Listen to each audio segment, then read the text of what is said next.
continue with After Hours. Jake Walman, the Oilers' big deadline catch, traded here the night before the deadline, in fact, and counted on now to help tighten up the Oilers' defense. You were outstanding in victory over Dallas tonight, so let's start with that, Louie. Yeah, just a strong performance for you. I mean, it's got to be overwhelming coming into your first game. Bam, you're thrown in action against one of the best in the West. But that was a big boy hockey there tonight, wasn't it? Yeah, I was happy it was this team, and I mean, playing against those guys, kind of a precursor, I guess, for what's to come later on. And always wanted to play in these types of games, so really excited to be here. I will say you jumped right in. You know, a lot of times guys will jump in and they'll, hesitate or just start to feel things out. You didn't feel anything out tonight. You jumped right into the action. Beautiful pass, by the way, up to Hyman. He picked that one up. Yeah, we billed you as a puck-moving defenseman, and you couldn't have moved the puck any better. What a pickup there. That was all the pickup. I saw him going, and he had a little step, so that was all him there. And then the hit on Rantanen, I mean, a big step up on him. But you seemed to jump right in, both feet, wanting to get things going, and had a real strong performance. Yeah, I think that's the way to do it. Can't, caution to the wind there a little bit, and just, I wanted to play in these types of games, and here we are. Your stat line tonight, 24-40 of ice time, 3 shots, 2 hits, and a +3, so that's a good night's work. You'll take it. Yeah, I guess I'm kind of all over the place there. Yeah. Always interesting to hear where a player was, how exactly he heard he was being traded. For you, that was Wednesday. The specifics. Yeah, we were. I was in the meal room. We were in Denver, getting ready to play Colorado, and I'm kind of on my phone on TikTok, scrolling through, enjoying, getting ready for my nap, and then I see Mike Greer's contact pop up, and I guess that can only mean one thing at the trade deadline. So. Kind of eased me into it a little bit. Obviously wasn't expected, a little bit shocked, but once I found out it was Edmonton, ears perked up and I was really happy. You went from the last team in the league to the Edmonton Oilers, who many people consider to be a team to take another run at the Stanley Cup this year. What was the first thing that went through your mind? Just I guess the players that they have on this team for sure. Always coming into this building and playing against them anywhere, it's a tough game, and really excited and happy to be on their side for this one. And I've always kind of wanted to put myself out there and in that situation, playing meaningful games at this time of the year, and I get that opportunity now, and I'm really excited to jump in there. So, Jake, your career path, you would not be considered an overnight sensation. It took you a while to become a player worthy of a first-round draft pick, which is what the Oilers gave up to get you. You were drafted before you went to Providence by St. Louis. They traded you to Detroit, where you became a 20-minute-a-night defenseman. The Wings almost inexplicably sent you to San Jose, where you, at 29, were enjoying a career year. I think it's fair to say you're a late bloomer. How would you describe your career arc? Yeah, I think definition of kind of always staying ready, and I kind of knew that my time would come. Just I kept grinding, working hard in the summer, and just getting that opportunity. I think I'm really grateful to be in Detroit there and getting that opportunity and trust from the coaches. And I think that's kind of where it took off a little bit. And then obviously in San Jose, getting that big opportunity this past year, and earning the trust of the coaches and all that, and kind of trying to make a name for myself. And couldn't be happier the way it kind of turned out, and now I'm here and in the position that I want to be. Your skill set, Louie. As Scott has said, you're having a career year. You're breaking out this year. You were leading the Sharks in defensive scoring. You scored 12 goals last year with Detroit. You have a weapon of a shot, and I know that a lot of people, when I talk to them, they say, listen, this kid can shoot the puck. Well, you showed it again tonight. You had a couple good opportunities, but no, it's not easy to score 12 goals from the back end. Where did that shot come from? Is that just something you've always possessed? You work on it?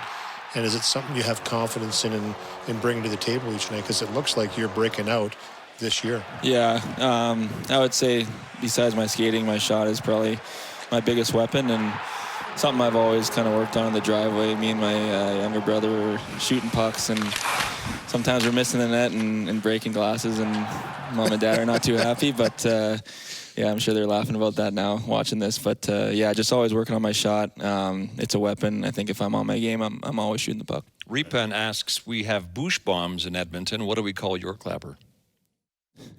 I don't know. I've seen some crazy signs. I don't know. Wally World, maybe? I don't know. Wally World, there you go. San Jose Sharks are in tough this year, and you had to defend a lot there. Still, you were -1 on a team that's -71. Did you become a better player with the Sharks?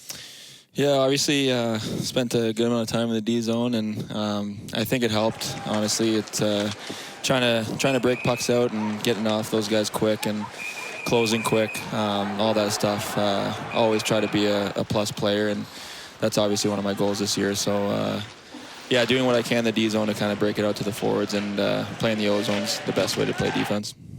All right, let's get to your trademark celebration, the gritty. Oiler fans might have been expecting to see it tonight if you had scored, which you didn't. But where does it come from?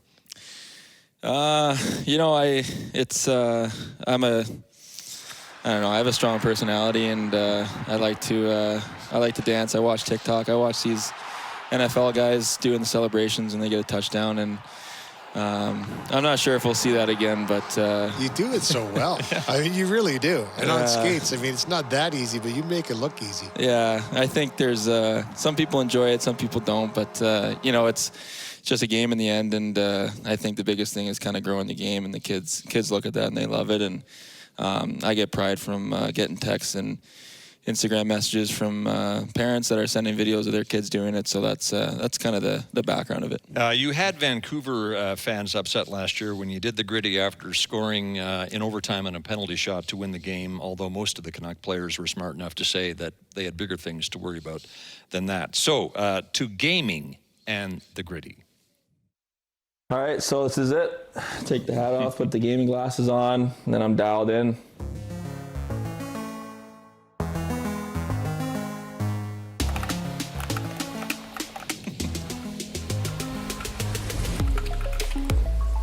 We already know. So there's the gritty while you're seated. The gritty is big in Fortnite, right? Yeah, that's probably where I got it. My first time I did it, my friends were, all the guys I play with were dying of laughter. So. Oh, and he backs out like. There you go. So how big is gaming in your life? Yeah, off days for sure. Kind of honestly, gaming. It's been a thing since I've grown up. When I was younger, it was half outside and throwing the ball around, and then half inside gaming. And I think it gets the competitive juices going. It's there's something to say about hand-eye when you're gaming too. I think Fortnite's my biggest game, and I know we're mid-20s and stuff, but I still have a lot of friends that we hop on, and we have a great time like we're kids again. Safe gaming, the glasses. Yeah. I like that. Yeah, it's that was one of the nutritionists suggested that, so I'm not sure if it helps, So but your eyes don't get as fatigued. I yeah, think it's great. blue light glasses. I think that is so. Yeah. Hey, Zach Hyman owns a gaming company. You know that, right? Have you talked Yeah, to him? we've crossed paths a couple times in that world, but yeah, something to explore. Couple of things we found on YouTube. Describe the satisfaction that goes with this kind of hit on Matthew Tkachuk. Ouch. Tabletopped him. Yeah, getting out of the way a little bit there. I mean, he's a guy that's always going to be in the fight, so going up something like that, it's, yeah. A little taste of his own medicine. He hits a lot of guys like that. The old Rob Blake, turn and use the buttocks to kind of take people out. Yeah, you got to see that guy coming for sure. But, yeah, I think I got him on that one. Then this act of kindness in a Sharks-Flames game this season, you actually retrieve Huberdeau's stick and give it back to him. Aren't you supposed to make it as difficult as possible for the opposing player to pick it up and maybe even knock it further away? I don't know what's going through my head. It kind of surprised me too. But I don't know. I saw it there. I guess I'm trying to be a nice guy. It's just reaction, right? Yeah, it is reaction. I don't know. And you don't want lumber laying around your defensive zone. Yeah, I don't know what I was thinking there. Later, but honestly, I don't know what I was thinking. Hey, you are enemies, but you kind of aren't. Yeah. It's kind of one of those things on the ice, right? Yeah, I mean, it's some sort of respect thing there. Some guys would have, Kevin would have shot in the corner. Yeah, playoffs, I'll do that. Your fashion sense, let's talk about that. It extends to your shoes and a large collection. How did this start, and do you wear them all? No, I don't wear them all. They're mostly in my closet. I love shoes, though. I love fashion.